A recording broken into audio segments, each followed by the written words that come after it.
Salut à tous, c'est Omega. Aujourd'hui, je vais vous raconter un thriller psychologique, absolument génial et plein de rebondissements, Exam. Imaginez une salle d'examen où 8 candidats s'affrontent pour le poste de leur rêve, celui de secrétaire du PDG d'une entreprise mondiale ultra puissante. Mais ce n'est pas un entretien classique. Ici, tout le monde cache ses intentions, et face à une question unique, ils vont déclencher une véritable guerre psychologique. Le résultat final va vous laisser sans voix. Alors restez bien jusqu'à la fin car le dénouement est totalement inattendu. L'histoire commence maintenant. 8 finalistes entrent dans une pièce austère et bétonnée. Ils ont survécu à des milliers d'autres candidats pour arriver ici. Le surveillant monte sur l'estrade et énonce les 3 règles sacrées de cet examen. 1. Vous ne devez pas communiquer avec moi ou avec le garde armé. 2. Vous ne devez pas gâcher ou détruire votre feuille d'examen. 3. Vous ne devez pas quitter cette pièce, peu importe la raison. Si vous enfreignez une seule de ces règles, vous êtes éliminé immédiatement. Des questions? Non? Alors, vous avez 80 minutes. Bonne chance. Le surveillant lance le chronomètre et quitte la salle. L'examen commence officiellement. Les candidats retournent leurs feuilles, impatients de découvrir la question. Mais là, c'est le choc total. La feuille est vide, blanche. Il n'y a pas un seul mot décrit dessus. Les candidats se regardent, perplexes. Est-ce un test de patience? Une erreur? Une candidate chinoise, pensant être plus maligne que les autres, décide de tenter le tout pour le tout. Elle se dit que si la question n'est pas là, elle doit au moins montrer sa détermination. Elle écrit alors sur sa feuille « Je crois que je peux réussir ». Mais à peine a-t-elle fini d'écrire que le garde s'approche d'elle et l'escorte brutalement vers la sortie. Elle est éliminée. Pourquoi? Parce qu'en écrivant sur une feuille sans question, elle a été jugée comme ayant gâché son matériel. Les 7 autres comprennent alors la cruauté du test, même le silence est un piège. Après un long silence pesant, un candidat en costume, que nous appellerons White, décide de briser la glace. Il réalise que tant qu'ils ne violent pas les 3 règles, ils peuvent faire ce qu'ils veulent, y compris parler entre eux. Les candidats commencent alors à échanger leurs idées. Brunette suggère que la question est peut-être écrite à l'encre sympathique. Ils essaient de regarder le papier sous différents angles de lumière. Rien. Blonde propose alors une autre théorie, peut-être que le papier contient des substances chimiques qui ne réagissent qu'à certains liquides. Mais Brown l'arrête tout de suite, car mouiller le papier reviendrait à le détruire, et donc à être éliminé comme la candidate chinoise. Il remarque alors des lampes de secours dans les recoins du mur. Il pense qu'il s'agit de lampes à ultraviolet, comme celles utilisées pour vérifier les billets de banque. Il brise alors les sources de lumière pour déclencher l'éclairage de secours. Ils passent leurs feuilles sous la lumière bleue, toujours rien. Ils finissent par trouver un tube infrarouge. L'espoir renaît, mais après avoir passé les feuilles dessous, le constat est le même, le papier reste désespérément blanc. C'est à ce moment que White commence à montrer son vrai visage. Il comprend que si on ne peut pas détruire sa propre feuille, rien n'interdit de détruire celle des autres. Il récupère la feuille de la candidate éliminée et commence à gribouiller dessus frénétiquement. Mais il ne trouve toujours rien.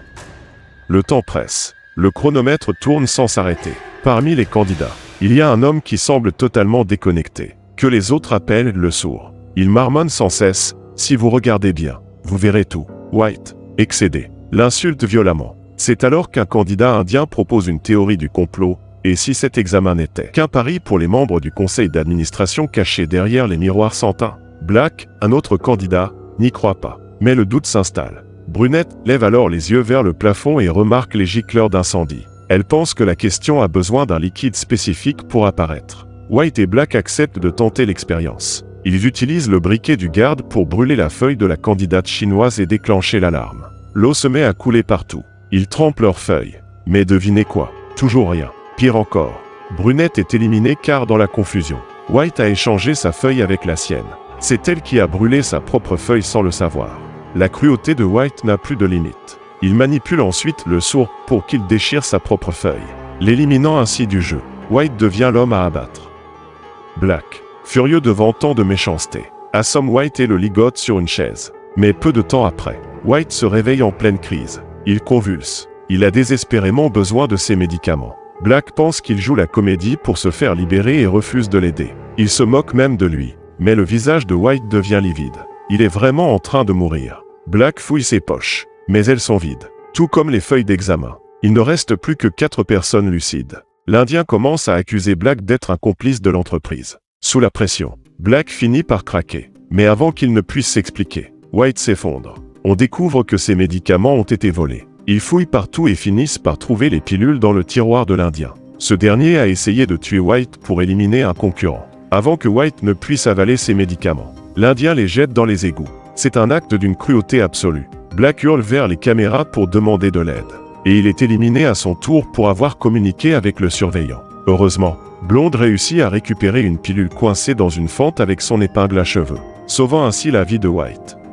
White, maintenant rétabli, explique sa vision des choses. Selon lui, la question est simple. Il ne doit rester qu'un seul survivant dans la salle à la fin des 80 minutes. Il s'empare de l'arme du garde et force l'Indien et Blonde à quitter la pièce. Blonde refuse de sortir, mais White la menace. Juste avant de sortir, Blonde fait un clin d'œil à Black, qui était encore au sol.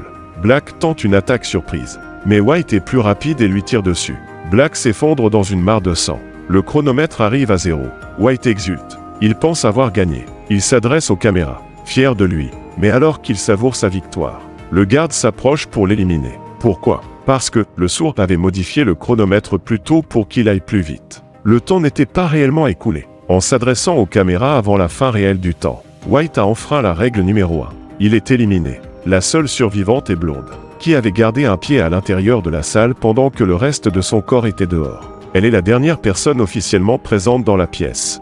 Le surveillant entre alors dans la salle, accompagné du PDG de l'entreprise. Et là, surprise totale, le PDG n'est autre que le sourd. Il a passé tout l'examen à observer les candidats de l'intérieur. Blonde, encore sous le choc, demande quelle était la question. Le surveillant sourit et lui rappelle ses premiers mots. « Avez-vous des questions ?» C'était ça, la question. Et la seule réponse attendue était « Non ». Tout ce chaos, toute cette violence pour un simple mot que personne n'a pensé à dire. Ils ont tous cherché midi à 14h alors que la solution était dans la première phrase du test. Blonde demande alors si tout cela en valait la peine, surtout avec la mort de Black. Mais le surveillant lui demande « Êtes-vous sûr qu'il est mort ?» On découvre que les balles étaient des capsules biologiques spéciales développées par l'entreprise. Non seulement elles ne tuent pas, mais elles soignent instantanément les blessures et les maladies. C'est pour tester ce médicament révolutionnaire qu'ils avaient besoin de nouveaux employés. Blonde accepte le poste, et l'histoire se termine sur cette note de rédemption. Mais attendez, restez encore un instant car il y a une théorie qui change tout. Avez-vous remarqué qu'au début du film, Black a déjà des traces de sang sur sa manche, et que l'Indien a des cicatrices suspectes sur les jambes? Certains fans pensent que cet examen a déjà eu lieu des dizaines de fois. Les candidats seraient des employés qui subissent ce test en boucle pour tester leur résistance psychologique ou pour affiner le médicament miracle. Blonde serait la seule vraie candidate de cette session. Cette théorie explique pourquoi certains semblaient savoir exactement quoi faire. Quoi qu'il en soit, Exam est une leçon magistrale sur la pression et la nature humaine. Si ce résumé vous a plu, n'oubliez pas de mettre un pouce bleu, de vous abonner et d'activer la cloche. Dites-moi en commentaire ce que vous auriez fait à leur place. C'était Omega. On se retrouve très vite pour un nouveau résumé. Salut à tous.